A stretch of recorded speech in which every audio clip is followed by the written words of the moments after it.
Ladies and gentlemen, welcome back to Crime and Entertainment. I have here a very special guest, a former Cherry Hill Gambino associate. Please welcome Derek Galanis. Derek, how you doing, my friend? I'm good, brother. How are you, sir? I'm good. I'm good. Now, listen, I got a friend of mine, and I think you know him, Adrian Martinez, Invest in Yourself Clothing. So shout out to Adrian. He's had you on his program a few times, and I thought your story to be kind of interesting. Number one, I had never heard of the Cherry Hill Gambinos until I was listening to that. And I think sometimes people don't realize just like how many different factions certain crime families have. Like, a lot of people aren't aware that there's crime families in LA, in New Orleans, in Kansas City, in different parts of the country. They know the mainstays like Chicago, New York, Philadelphia. They know those, but they don't realize that they do have reach, in a lot of other places. Detroit is one that kind of flies under the radar. But we'll get into a little bit of your story, man. Tell us a little bit about like, home life. What was early life like for? Well, listen, my father was a really rich criminal, right? So when I was really young, we had it going on, so to speak. I mean, we lived in a mansion. We had a house in Utah. We had houses in California. But that all went away when I was about 13. The feds arrested my father on a RICO. It was the second time he had gone down. And this time he got the longest sentence ever for a white collar criminal, 27 years. Mm. So yeah, it was an old law. So keep in mind, he only did about 13 and a half in the feds. But when you're 14 years old, it's a long stretch. Oh, heck yeah. I mean, you're great. You graduated high school by the time he gets out, right? I graduated college, brother. Yeah, college, yeah. Um, so what did was that the boardwalk scam that he went down for in that bust, or was that later? No, yeah, that was the Boardwalk Marketplace scam. I mean, yeah, I don't know how much you want to go into the whole thing, but like stagflation was hitting the market, and they figured out 4-to-1 tax shelters, which was you try to get rich people to come off their money by promising them 4 times if they lost it. And that's great and it would work, except if you got criminals out there like my father, they're going to sell those all day long and say, I'm going to lose your money. I'm going to lose your money. Don't worry, you get the tax write off. So yeah, my father raised a couple $100 million doing that. So what was that exactly? Break that down. So you're saying that like if they got investors to invest 100,000, they were trying to what, revitalize the economy or whatever at the time. So if they got Yeah, somebody to invest 100,000, they can say, well, if you make your money good, if you lose it, you can do 4 times that on your taxes and write it off. yes, sir. That's exactly what they did until they realized there were people like my father that were going to game the system. But yeah, that's what it was. Isn't it like criminals? People want to say, oh, well, they're criminals, are doing bad shit. They're some of the most creative and smart guys you would ever. Most criminals, if they put that towards something legitimate, would probably have very successful businesses. But I think it's the lure of something like that, like something that was put into place to try to help the economy. A criminal is going to figure out a way to take advantage of that shit and line their own pockets. And that's the way it's always been. That's the way it will be. Prohibition, when they done that shit back in the day, I mean, that didn't do nothing but make guys like Al Capone rich as hell. I mean, people are going to do those things. People are going to drink. They're going to gamble. Most of the time they're going to have money issues. They're going to need some, if they don't have credit, they can't go to the bank. They're going to seek out wise guys for that. No, you bet, brother. And look, right up until now, the COVID money, right? People were Yeah. gaming that system, that business. So it's never going to end. And it's just the government's responsibility to watch it and see where it goes. But that was a really big one. I mean, it got my father in the history books. I'll tell you what, I think they made that movie American Hustle about him. But why put a name on it and have to give somebody money where they can make a character out of it? Right. Yeah. They can tweak it just a little bit and do their own thing. Now, what was your dad's name? John Peter Galanis. John Peter Galanis. So when you're growing up here, before he takes his big pinch, where were y'all primarily living? Would y'all bounce from residence to residence, or just depending on the time, or where'd you grow up at really? Like what town? So I grew up in Greenwich, Connecticut, which, if anybody knows, all the rich hedge fund guys in New York City live in Greenwich. If they don't live in New Jersey or Westchester, and that's where the rich of the rich go. And funny story.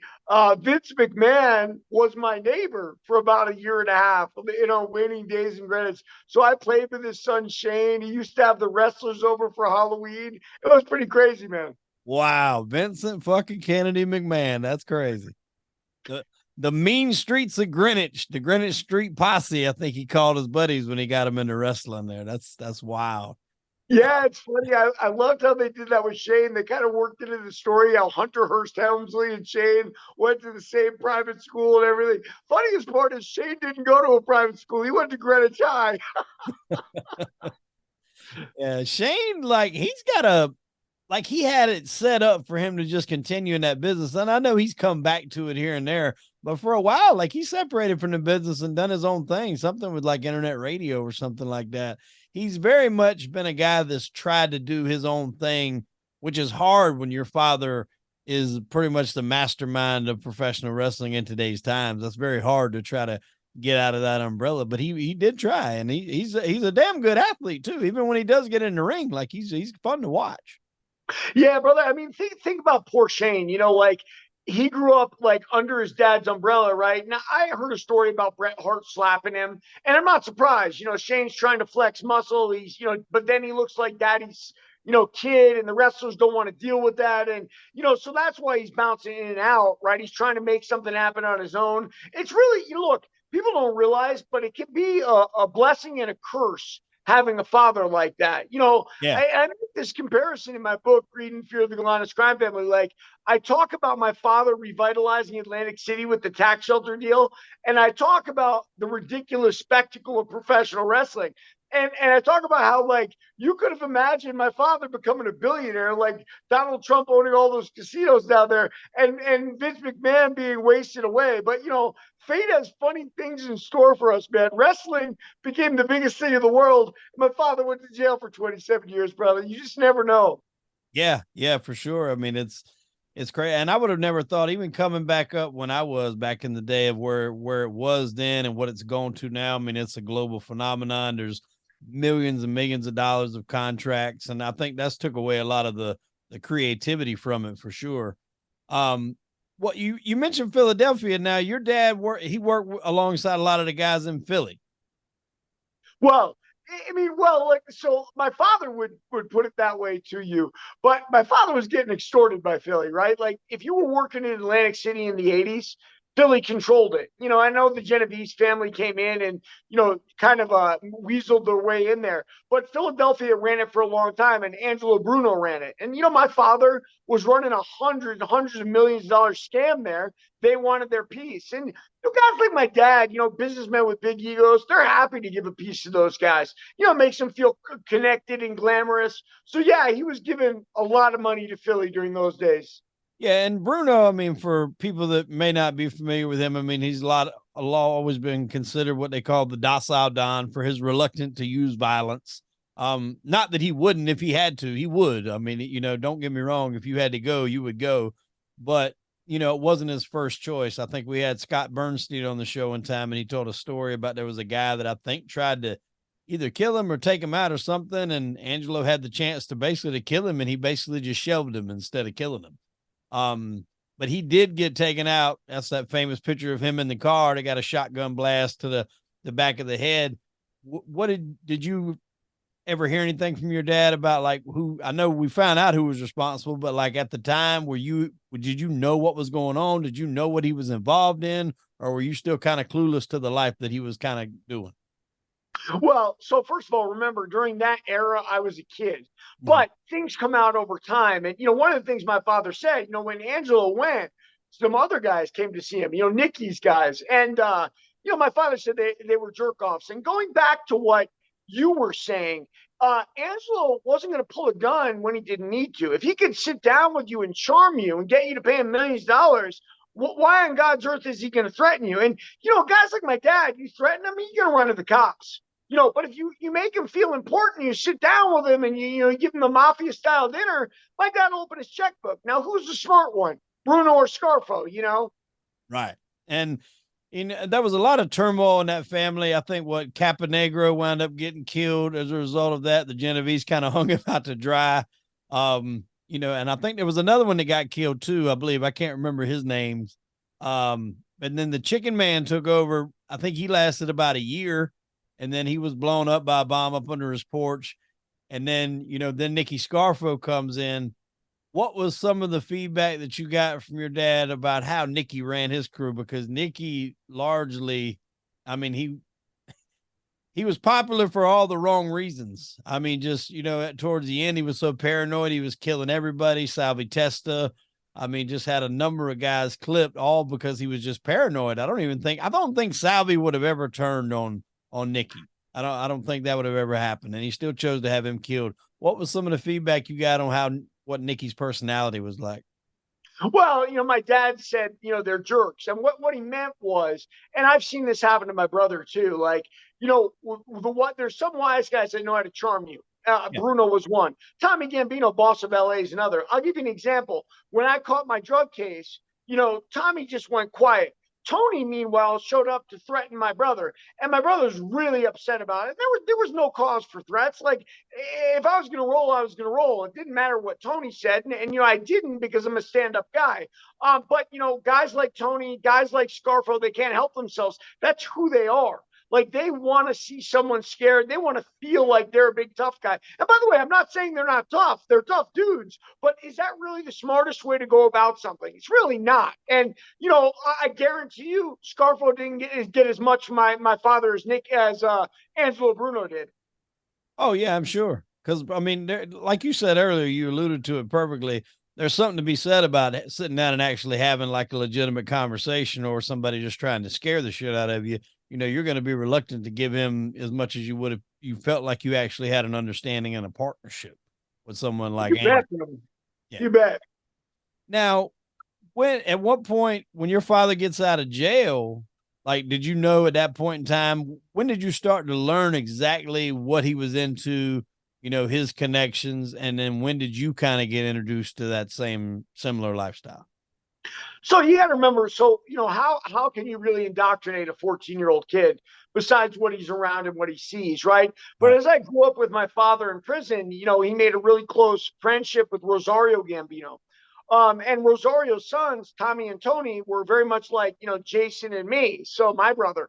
So, we kind of grew up together, hustling, looking after scams and going into what that next version of organized crime is, which is sort of financial scams. Tommy's smart enough where he's never involved in anything. The closest he got was a drug case I protected him on. And I'm sure he hasn't gone 10 feet to that again. So the modern mafia and the Gambinos are financial criminals. Look at the last two Gambino cases. I mean, they're fraud cases. There's more money for a lot less time in prison, brother. Oh, yeah. I mean, that's one of the last pinches Merlino took. I know they got him on a gambling debt, which was ridiculous. The gambling debt wasn't even really that big, or the gambling bet or whatever, but they were filing him, I think, for like some insurance stuff, insurance scams or something like that. That's where things are going, because you're not going to get nowhere near as much time doing that as you are selling narcotics or, killing people or whatever. You can basically rob twice as much and never have to touch a gun. And it would be considered, like you said, a white collar crime. You bet, brother. I mean, and that's really what my book, Greed and Fear of the Galanis Crime Family, is about. Like, that metamorphosis of organized crime from the street into Wall Street, right? And that's what they're doing on whatever level. Last two Gambino cases, they were like, robbing on their taxes, or, robbing their own company, their carpentry company. But, the Merlino case, the gambling case you're talking about, I was in jail with all those guys that Merlino caught that case with. Now, Merlino walked in and out. So he got bail on that case. It was real tangentially connected to the rat on that case. And that's an example of why the guys are leaving the street, because that was a gambling hall case. It was a Genovese case, really. But that guy sent that rat. One of the Genovese capos sent that rat down to Florida where Joey was living, and it got him tied up. I mean, Joey wasn't involved in that at all, man. And it's just how the feds work. Yeah, and it's one of the only times I remember him ever like taking a plea. Joey's philosophy was always take it to trial. And I think they went to trial. It was a hung jury. Some of the other guys took plea deals, Joey was going to go to trial again. And then I think he finally did plead guilty. It was played down to some really minimal amount of time. I think it was like less than a year or maybe a year. And then he wound up getting out because of COVID anyway. But I think that was probably the only reason why he did, just plead guilty to that or take that plea deal, was just to get it fucking over with. Probably saved him money in the long run, really. 100%, brother. By the way, I was in with one of his co-defendants, a guy by the name of Mark Mayuzo. Mark was a Lucchese associate, and he gave me the skinny on that case, on how Joey got wrapped up with the rat in that case. And, I mean, look, that's the old mob, and the old mob is dying, and if they can wrap you in on something like that, they will. But that stuff's gone by the roadway. Even that case, it was a gambling hall case, right? And gambling hall cases, you're not going to get as much time as, drug cases, so to speak. But unfortunately, Mark and a lot of them burned a car in that case, and he got almost a decade in prison, man. You can't commit violence anymore without the feds coming down really hard on you. Yeah. So when your dad got out, what was his kind of mode of thinking after he got out? Because if you've led that type of lifestyle, and largely to up until that point, when he went down, was very successful at it, from what you're telling me, what was his mode of thinking when he got out of prison? Well, I think, brother, there's two things we got to talk about. In there, everything was about the Cherry Hill Gambinos, linking up with them and doing business with them.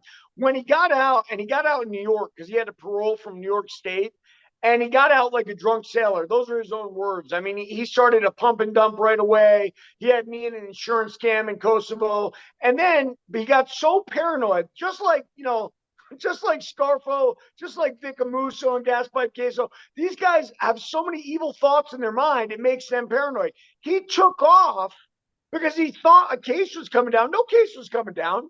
He could have stayed and weathered the storm. And no, he took off and he got himself another 4 years in state prison because he ran away, man. It's just crazy. So he wasn't really stable when he got out, so to speak. Right. Now, elaborate a little bit. When you say Cherry Hill Gambinos, like, what is that? Where are they out of? Who are they connected to? How are they tied into? Everybody knows, obviously, the Gambinos. Former Carlo Gambino turned over to Paul. Paul was taken out by John, and then so on and so forth. How is the Cherry Hill gang connected to them? Explain that to our listeners. Sure. So, Rosario, John, and Joey are three brothers from Sicily. They lost a mafia war to, I think his name was Rini, that mafioso over there that got caught not so long ago. And basically, yes, yes. Okay. And he banished them to the United States. And the deal was, okay, yeah, the brothers come to the United States, but they can never come back to Sicily. So they showed up. They worked, as I understood it, with Angelo Bruno, like my father did for a while. And eventually, they were given their own crew under the Gambinos in New York. John was made capo, and Rosario and Joe were his lieutenants. So they were part of the Gambino crime family. And I'll tell you what, today, this is what I talk about, and no one seems to really understand it or whatnot, but they basically took over the Gambino crime family, the Sicilians. John was on the ruling council for a while. Who was that other guy? Cephalou was from their area. And then also, help me, who's the guy who just got killed? Frank Cali. Yeah, Frank Cali. Yeah, Frank married an Inzerillo who was related to John. So he became related by blood to the Cherry Hill Gambinos. And I want you to remember, Tommy Gambino took over the LA crime family when Pete Milano died. So the Cherry Hill Gambinos controlled not only LA, but they also controlled the Gambinos through Frank Cali. Now, has it changed a little bit since Cali's been murdered? I'm sure. John died and whatnot, but that's the way it was for a moment in time. And that's why that new version of organized crime was getting so popular. They recognize the drugs and the killing and whatnot doesn't go so far. Let's make money, in a new manner. Mm-hmm. So in Hollywood, what is their rackets in Hollywood out there? So look, when Pete Milano was there, and I had to sit down with Pete when my dad was in prison. Pete had gotten out; he was with him, and Tommy was there. We were funding a Malibu restaurant that they had, and they were trying to shake me down. They're trying to, send a threat like you better, keep paying. When Milano was boss and Tommy was underboss, which is for a while, Milano was into pornography. Milano was into drugs. That was his case that got him in Terminal Island with Rosario, my father. Milano was into the old stuff. Even when Milano got out, some of the LA boys killed a loan shark in Vegas named Blitzstein or something. The old school mob stuff. But since Tommy's taken over, he died of cancer in 2012. Everything's financial crimes. And I'll tell you right now, man, Tommy's got a wine business out there. That's what he's been doing lately. And you know who suspiciously is in the wine business too is Michael Francis. I Yeah. tell you this, if you watch Michael's podcast, he talks about his time at Terminal Island, how close he was to Rosario, how close he was to Tommy, how he loved the family. I have no doubt Tommy got him in that business, brother. Oh yeah. And I mean, and that's the thing is a lot of these guys that have kind of turned the corner, I guess you would say, and went legitimate, they still, you can tell they still have an angst for these types of stories by the way they tell them on their shows, but it's all about going legitimate. And that's the one thing I'll say about, Sammy Gravano. If I haven't had a chance to interview him, and I would love to be able to get to interview him, not really about what everybody else might think you would want about all the murders and this, that, and the other. I think that's just part of the life. I wouldn't even want to know about the murders. I would want to know what his end game was because, if you watch the 96 Gotti movie, they said he would just take over business after business after business, legitimate businesses. I mean, he had construction companies in New York up to wazoo, and you can't, I mean, obviously I've been to New York a couple of times in the last few years. They are never not building something. And if you have your hands in the construction industry up there, I mean, that's just a cash cow. Who gives a shit about, a little loan shark or you don't even need to touch drugs. And I'm wondering like, what was his end game had, things not played out the way they did? Was it to finally get the mob in construction? Because largely kind of from what I hear, that's what Paul Castellano's vision was, to go white collar, to get away from the street stuff like what John Gotti was doing. Because if you got a construction company owned by Joe Blow, you think they're going to come in and undercut somebody they know is mob controlled? No, their trucks are going to get burnt or blown up, or their workers are going to get roughed up or hurt, or they're not going to be able to get materials to do the job. No, they've got a stranglehold on the city. Yeah, brother, I think you said it right there. I mean, listen, Castellano did want to go more white collar with it, right? And Gotti killed him, right? That's how he got around that. I think, I know what you're saying by that, but Gotti and Gravano, I think they're the type of guys that didn't have the straight life in them. I know Gravano's, and just like a light, like they don't have the sophistication to take it to that next level where they're doing something like Tommy or Michael is doing with wine. They're always going to, talk about their roots and whatnot, because I don't know that they could make that hump. I mean, you put Sammy in charge of a couple $1 million construction companies. I don't know if he's patient enough, to sit in an office and collect his money. He doesn't strike me as that type of personality, but I didn't know the man either. Right. Yeah. I mean, it's very well could be. I mean, when they were winning Witsec, he was out there in Arizona and he started up a construction company out there, and it wasn't too long he got tied up in the whole Ecstasy deal. So it's kind of like you said, I'm sure that, business was probably going good. It may have been putting in pools. I think it had something to do with putting in pools, but then not too long ago, now you're dealing with, you got a huge Ecstasy ring going on out there. So you're probably right. Some guys just live off the rush. It's just, they have to have that action. There's a famous movie called Heat, with Robert De Niro and Tom Sizemore. And we actually had a chance to interview Tom Sizemore on this show. And we were talking about what a fucking crazy, fantastic line that was. Cause he was like, for me, the action is the juice. I'm in. And I think that's the case for a lot of mob guys. They wouldn't know how to do anything else. You could say, why don't you go, do something straight where you won't go to prison? They couldn't do that if they wanted to. And I'm sure they wouldn't want to, but even if they did, that's just not in them. That's not who they are. Oh, you bet. And that line was great with Sizemore. By the way, I was in with Sizemore's roommate in prison this time. His name was, gosh, what was that guy's name? I can't remember, but he caught a meth case. He was in the same band Sizemore was in with Johnny Depp and all of them. Shannon was his name. I don't remember his last name, but yeah, he had pictures with Sizemore. He had pictures with Depp. It was hilarious, man. Yeah, that's cool. Sizemore, I mean, he made no qualms about the partying and shit that he did. I mean, he lived a rock star life. And I mean, ultimately, I don't know that to be 100% fact, but I'm sure that's contributed quite a bit to, his unfortunate passing here earlier this year.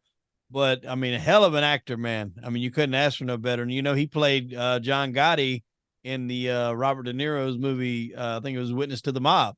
Sizemore played Gotti in that movie. Oh, interesting. Yeah, I haven't seen all the Gotti movies. I want to. I'll get to them. Yeah, that one was. It was more of a point of view from Sammy's side of it. I think it was Nicholas Turturro. I think played Sammy, or John. One of the Turturros played Sammy, and Tom Sizemore was Gotti, and I know Robert De Niro directed it. And then obviously you got your '96 Gotti with Armada Santi, which everybody thinks that's probably the best one. That's for my money, that's the best one. And then the one later on that Travolta did, and not really one of my favorites. Um, Whenever your father come out, he took off. He said he got another 4 years. At what point in time did you said he had involved you had excuse me he had you involved in some of the insurance scams? When did you start to do? Did you start to do more stuff with them? I mean, how did that kind of progress from there? Well, I mean, with a lot of these types, guys like my father, they're megalomaniacs, narcissists, right? I wasn't allowed to do anything outside of him, right? So everything I did was basically in his purview. I mean, even like I went to Kosovo, man, I had the time of my life. Why? Because I was, oceans away from my father where he could only control like what I did by proxy. But I'll tell you what, man, I had no idea of the man's, sociopathy. He was undermining me in New York on my Kosovo insurance deal at every turn he could. And I tried to figure it out. I'm like, why is this guy back there calling me a drug addict? And it's just power, man. That's how they play their game. If they suspect that somebody's starting to look like a star, and I was starting to look like a star because the money was coming in, he's going to start smashing me back there. Oh, Derek's a drug addict. Derek has problems, because in the end, he's going to make a play for that money because he thinks I'm going to make a play for that money. And I'll be honest with you, I never would have stolen a dime from anybody. But, in that world, there's a lot of, treacherous people. My father's one of them. He'd steal from his own mother. Wow. Yeah, and didn't you say there was some talk of like in the earlier days of the UFC with them possibly wanting to do something with that, like buy that? So I'll tell you a funny story. So I was a pro kickboxer in those days, right? And the UFC was just coming of age. And it was probably 98. And I said, Dad, this is really going to be big. We could be like Aram and King, for the UFC, for MMA. And he said, all right, well, we'll have a meeting with Rosario and Tommy. So we go to Terminal Island.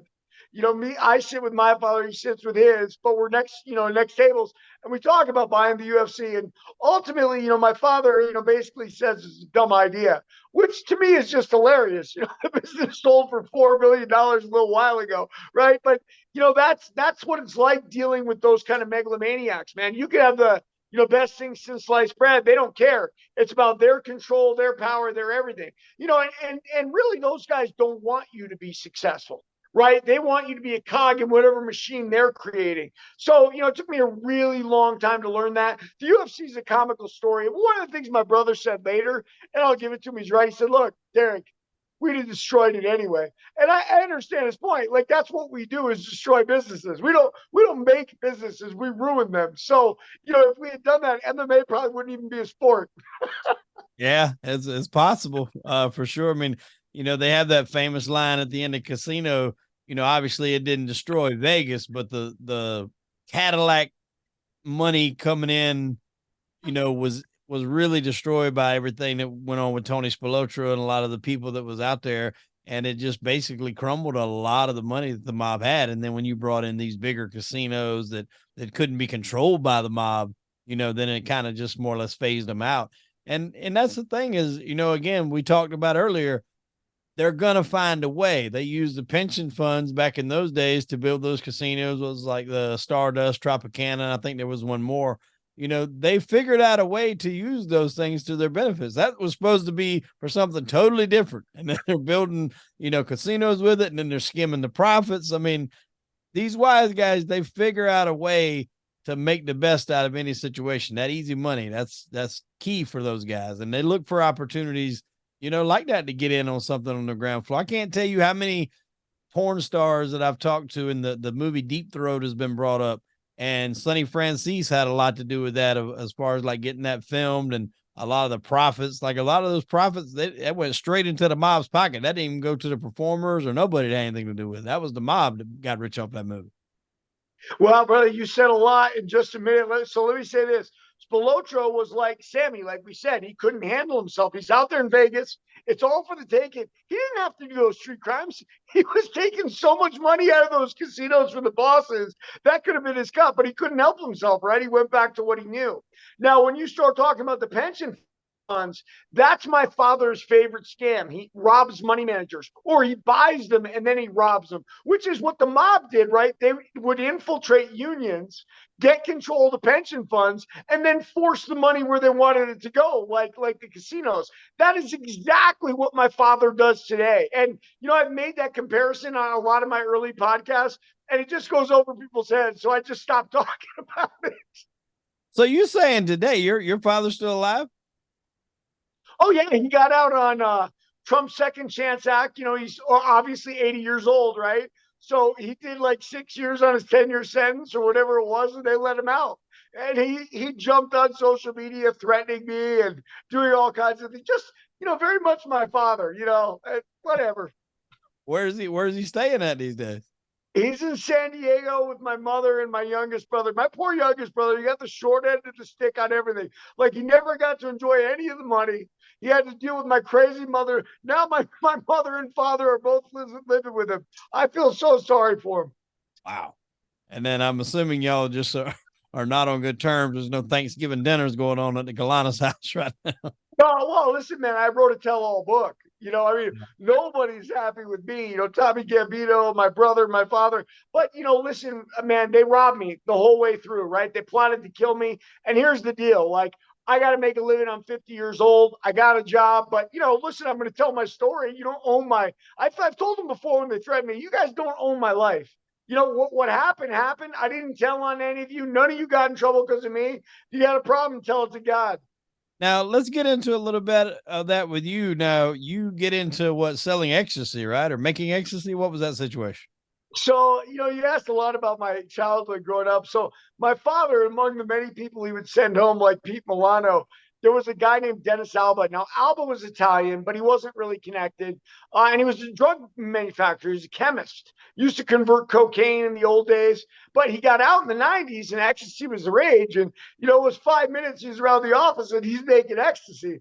And he says to me, I'm like a 22, 23-year-old kid. Can you sell these? I'm like, can I sell them? Yeah, I can sell these things. I thought I was Don Corleone. The truth is, I was a snot nosed kid, right? And I dealt ecstasy for a while, and then I went to Kosovo for that insurance scam. I was there for 2.5 years. Sort of got out of the ecstasy dealing. Meanwhile, Alba and his cronies back in the United States kept going. Wasn't long before the DEA was onto them. I came back to Kosovo and I walked right into a 2-year DEA investigation.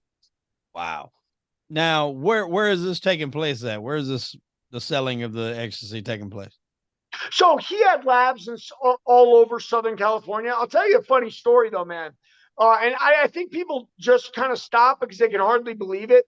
So Chapo escaped from Alto Plano the first time in 2000.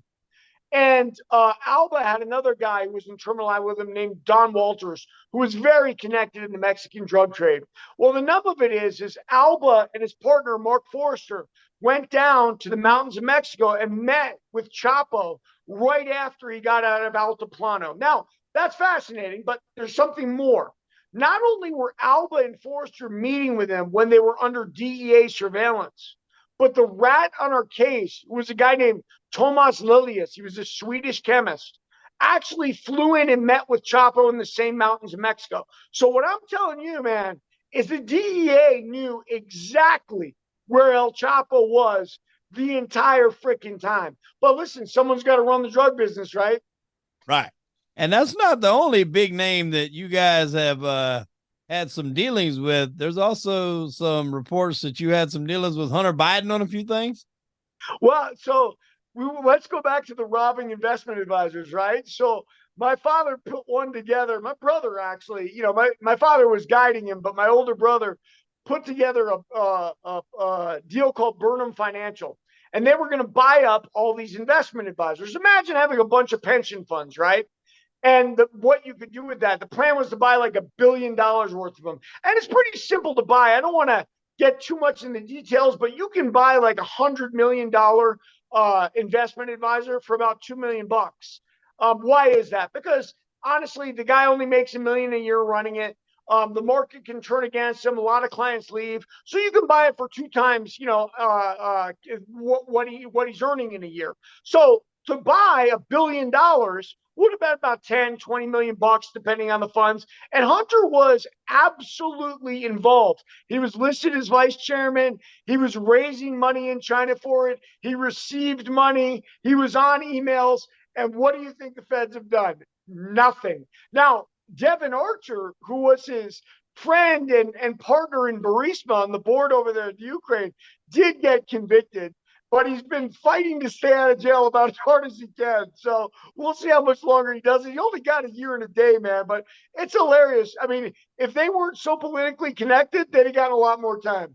Oh yeah, I mean the fact that Hunter ain't in jail right now is a damn mystery. But I mean we all know that Sleepy Joe's not going to let that happen.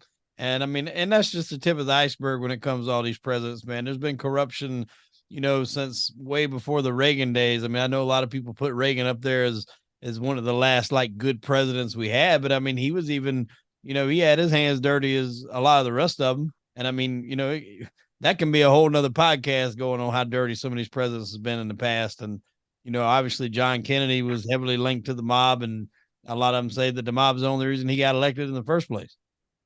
So let me tell you this. This is funny. So we're talking about the Democratic Party and their connections to organized crime, right? So my father's on the run. I come back from Kosovo. We're in San Diego together. He came back from Greece, and we meet with Tommy Gambino. And Tommy Gambino tells us, "Yeah, I just met with Bill Clinton trying to get my father a pardon."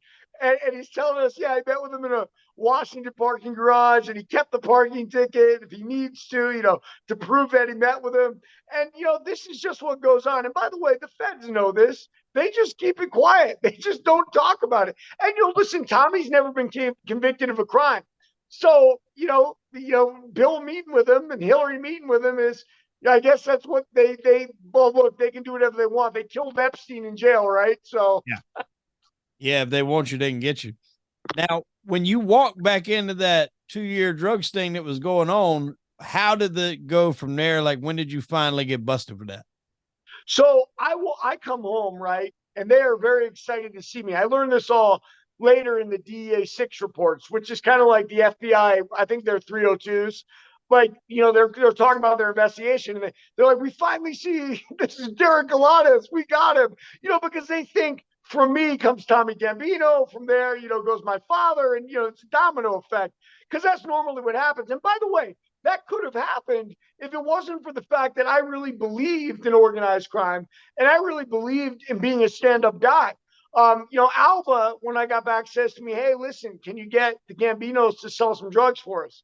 I'm like, "I don't know, man." He's like, "Look, you're broke, right?" I'm like, "Yeah." He's like, "Well, we can make a lot of money." I said, "Okay." So I'm back in New York, meeting with Tommy in a Soho bar. Tommy's really meeting with my brother. Excuse me. My brother goes to the bathroom, and I say to Tommy, "Hey, you think we can move some ecstasy? Alba's got a lab." And Tommy goes, "Yeah, I'll look around for you, man." So I come out of that bar. I'm on the phone with Alba, not realizing the DEA is listening. I go, "Alba, don't worry. All our problems are over. I got both businesses financed." It's talking about a porn business we were working in too. And yeah, that call cost me a lot of time because they knew I was with Tommy. I just wouldn't give them up. All right. When did you finally get busted? So it wasn't long after that, man, because they realized, like, okay, we got to hop on these guys. My father tried to take off. He went back to Mexico. He was going to go to Europe and abandon his family. Real stand-up guy. And they realized they were going to lose my father. And, what was going to happen to me? So they swooped in. They arrested us probably, less than a few weeks after that conversation with Tommy. Wow. And did you have any inclination it was coming? Man, so let me say this. Look, I was back and forth working in Kosovo, dealing with the Albanian mafia and the KLA. My dealings in California were primarily Gambino related. Did I have an idea it was coming? Yeah, man, I knew. My father was on the run. I just didn't know what was coming. I'll tell you this. I'll tell you a funny story.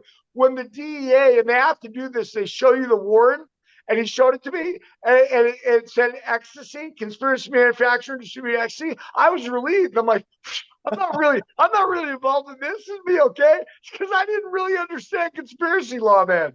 Yeah. Yeah, you're like all the other shit that I'm doing. I'm glad they didn't have that on that warrant. That would have been trouble. Well, I guess, and the way you phrase that's kind of, what is a all-time answer to that question. Do you have a feeling it was coming? I think if you're in that life, you always have a feeling they're coming. You just don't know when. I think it's always in the back of your mind they're watching. Oh, 100%, man. I mean, listen, when they came that day, look, I was on my toes. I was living in Kosovo anyway. They come 30 deep. You know how they are. And Right. I was up opening that door before they could bash it down with that battering ram. And I didn't know it was them. I didn't know who it was, but I was definitely going to get there before they got to me. And yeah, I knew it was coming, man. So what are they trying to give you time-wise? So it starts off like it looks like it's going to be reasonable. But you got to remember, man, I was 27 when I went to Kosovo. I was 29 when they arrested me. And, look, I was a young, tough kid. I was a knucklehead, and I proceeded to, get myself in more and more trouble, I guess, by not being docile and, submissive. But, everything in me, my whole upbringing taught me not to be like that. Right. It was all, screw you, and that's the way I was, and so it got to the point where they asked for 20 years from the judge. There was only one saving grace, brother, and that was I had no criminal record. So a judge wasn't going to give me 20 years. He still gave me 11, but And you fought that down a little bit? I fought it down to 9 with drug program. I got out in 6.5.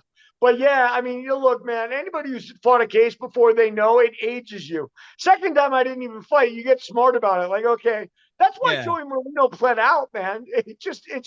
They destroy your life no matter what. It's better to take something light. Oh yeah, for sure. And I think especially it doesn't matter. Obviously, if you're inside, it's worse. But if you're on the outside and you're trying to fight it, like every year probably ages you 5. I mean, just the stress of that. I know a lot about that all too well. And it's just they like you said, they make it to where you cop to a plea just to get it over with and get it done. And that's how when people say, "Oh, they got a high percentage of a conviction rate," yeah, that's why, because they force you into something to where you're going to plea. Even guys that don't have money for lawyers, if they have public defenders, they do them the same way. Hey, look, you're looking at 20 years. All right, you take this plea deal, we'll plead it to 15. Maybe you do 12, 13. Programs, good behavior, yada yada yada. Somebody with no financial means to get a good lawyer, they're going to look at that. They're going to look at that really heavy, because I'd rather take 13 over. If I got to do time, anybody's going to take 13 over a possible 20 for sure. Oh, you bet, brother. I mean, listen, man. I mean, I had better circumstances than a lot. I mean, yeah, they came down hard on me, but you know how many young black kids they railroad that just have no, you know what I mean? And I've seen a lot of them, the guys with nothing to lose keep fighting, right? I've seen them turn over cases, and God bless, because railroading people is just not right, man. You're messing with somebody's life.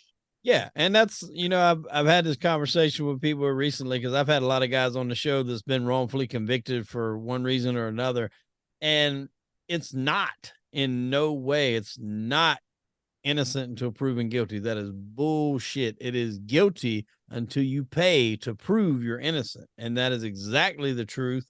I don't care who you are, and I think if you've never been involved in any sort of case like that, not even necessarily like what you're doing, drug case, anything that you've been accused of that you didn't do, until you're in the middle of it, you don't really realize how flawed the justice system is. No, you have no idea. And it's like losing your virginity, man. It's a whole new world. Yeah. Suddenly you're like, oh God, this is how it works. And it's a hard wake up call for you. That you think that there's justice in the world, or there's fairness. There's none of that, man. Yeah, 100%. What prison did you have to go to? So the first time they sent me from San Diego MCC, and I remind people about this. I spent 2.5 years in San Diego MCC. San Diego MCC is like a max. I mean, it's tough time. And then they sent me to Sandstone, Minnesota, which was probably some of the best time I ever did. it's interesting, the middle of the country, the politics get put to the side. If you're in a medium, okay, maybe they have to have them. You go to a low prison, which Sandstone was a low, there's very little politics, man. I could sit with my Nigerian friends at lunchtime. Nobody said anything. I mean, it was a lot better than a lot of places. Now, unfortunately, on my second bid, they sent me to Latuna. And Latuna is obviously in Texas, and they play that political game really heavy. And I wasn't ready for it. Latuna's a low, but it's a real nasty low. It's not a nice place. And you just have to deal with where you are. Prisons have demographics just like the free world, man. And yeah, that was rough. Mendota was a little rough. I didn't like that either. That's kind of a prison in Northern California meant for the Norteño gang. And then I got to a couple camps, and they were okay. Taft Camp was the best prison I've ever been in. Okay. Now, when you say, the politics and stuff like that, it can be a little rough. Like, who did you primarily just kind of hang by yourself? I think that's always the concern of people have to, go to prison. Okay, do I have to click up with somebody, or can I just fly solo and do my time? I've heard conflicting stories. Sometimes you're approached to join up with somebody. Sometimes people leave you be. I think a lot of that does depend on the person. What was the situation like in some of those prisons for you? Well, let me say this. So, it really depends on the prison. That's why there's conflicting stories. Right. Sandstone, obviously, you didn't have to click up with anybody, and I didn't.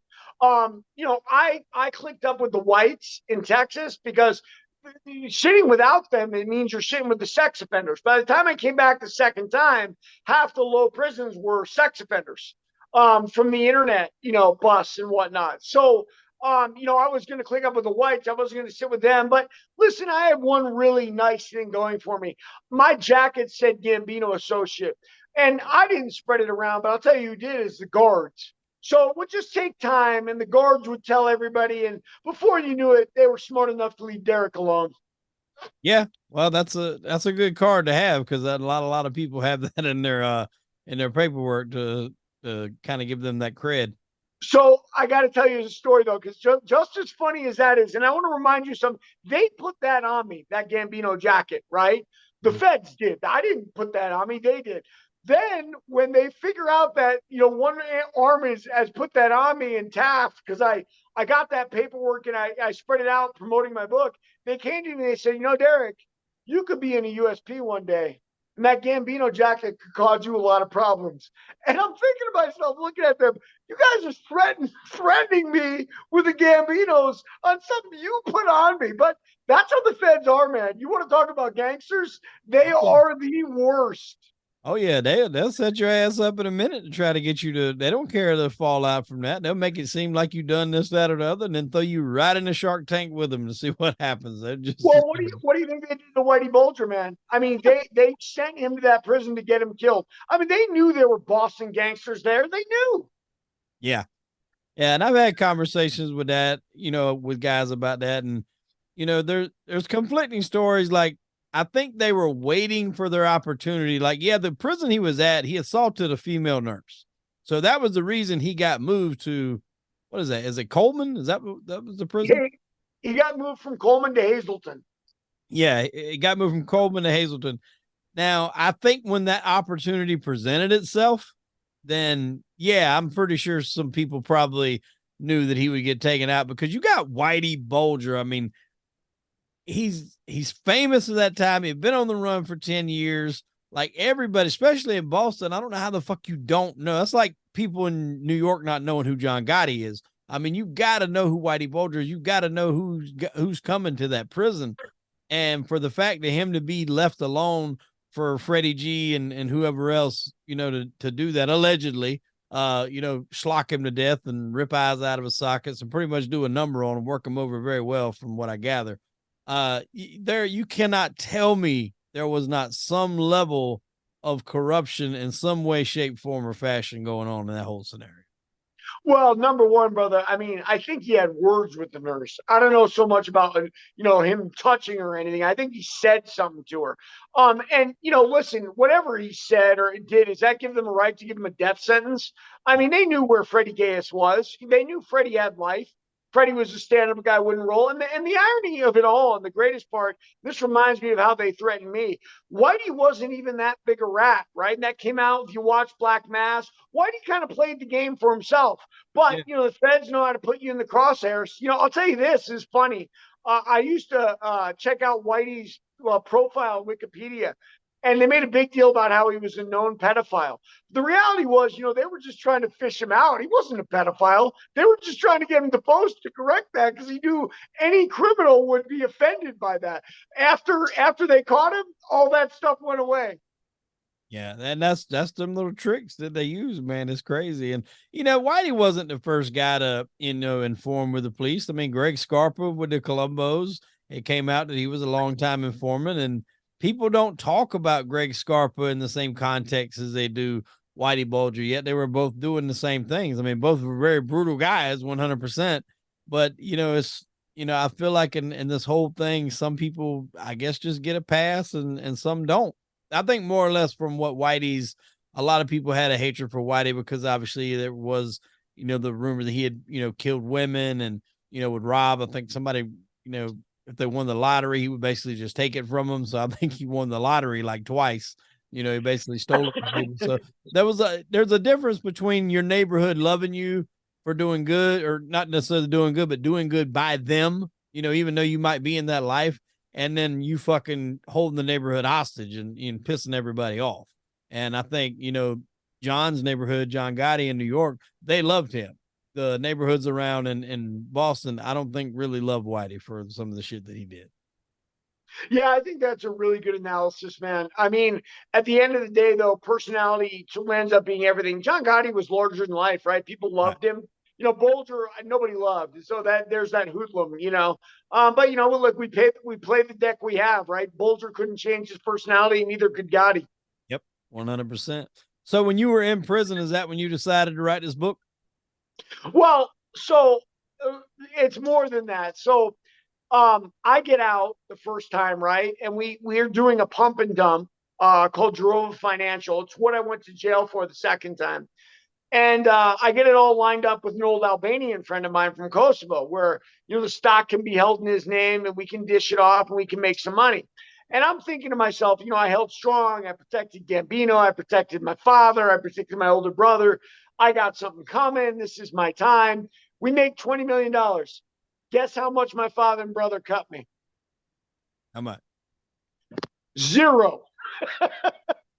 I, Oh. I was on salary like a schmuck. And I'm thinking to myself, what in God's name are you guys thinking? Business went a little sideways. I asked for my money in no uncertain terms, and they plotted to kill me. I mean, that's how sick some people are, man. They'd rather kill their brother and give him his fair share. And keep in mind, this is after I protected them on the drug case. So, then the case starts coming down with Jerova, and then the other next case that my brother did with Hunter Biden. And I realized I got to do something. So, you couple that together, they ripped me off again. They wanted to murder me. I said, yeah, I'm just going to write a tell-all. I got to change my life because obviously I'm not cut out for this life. I'm too loyal. I'm too trusting. And, people that get ahead in that life are typically like Bulger. Yeah. So, yeah. So I just, I wrote my book, and, I never looked backwards, man. I wrote another book on my passion, which is combat sports and martial arts. Got out. I've had 2 jobs. Now I'm working at a martial arts gym. And, look, man, I'm just, I'm on the podcast circuit talking about my old life. Yeah. Well, I mean, I'm glad we could have you on. Tell everybody the name of your book and where they can find it. So my book, Greed and Fear, the Galanis Crime Family, is on Amazon. It talks about the new form of the mob, where the mob has gone. Nobody's really talking about it except that book. If you guys are combat sports fans, boxing or MMA, I also wrote a book called Warrior of the Light. You can find it on Amazon too. If you guys, like listening to me talk, you can find me on TikTok. The crime stuff at Derek Meyer Galanis. The combat sports stuff at Derek Galanis. Okay. What's your I know you probably got an opinion on the Mayweather Gotti fiasco the other week. What's your opinion on all that? Well, man, look, I look at it sort of like this. Mayweather is making more money for fighting clowns than he ever made for fighting killers. And, I give him all the credit in the world. I mean, business wise, the guy's done brilliant things for himself. The fight, I mean, I got the impression that was staged. Too. I got the impression that whole fiasco at the end was staged too, because if you look now, I think backstage some shit happened with some people that weren't necessarily participants of both camps. But as far as in the ring, for all those people to be in that ring, for that ring to get bombarded, nobody really threw punches. If you look at it, it's chaos. No, so remember Fan Man when the guy flew in the ring against Evander Holyfield and Riddick Bowe? Yeah. They beat the dog out of that guy. Out of him with fucking Stevie radios and they're fucking going to town on him. Right, but none of Gotti's cornermen or Gotti himself got one hand put on them. It was all a farce, man. I'll tell you what, when I got out of prison, I had been Joey Beltran's sparring partner, like in my waning days before I went back to prison. And I was as tough as Beltran, easy. And he was always marvel at it. So I get out and he's BKFC champion. And I lobbied really hard. I'm like, hey, guys, I'm a Gambino associate, ex-con, getting out, give me the shot. But, Feldman wasn't going for it. Another Philly guy. Maybe they, page from my father's book. Yeah.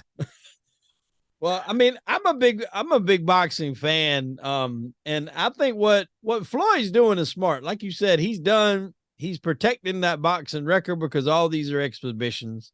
So he doesn't have to worry about tarnishing. Obviously, if he was to mess around and lose one, it wouldn't be the greatest look, but he's picking guys that he knows he can beat, and which is smart on him. If people are going to buy these pay-per-views, he's doing a lot of what Jake Paul's doing.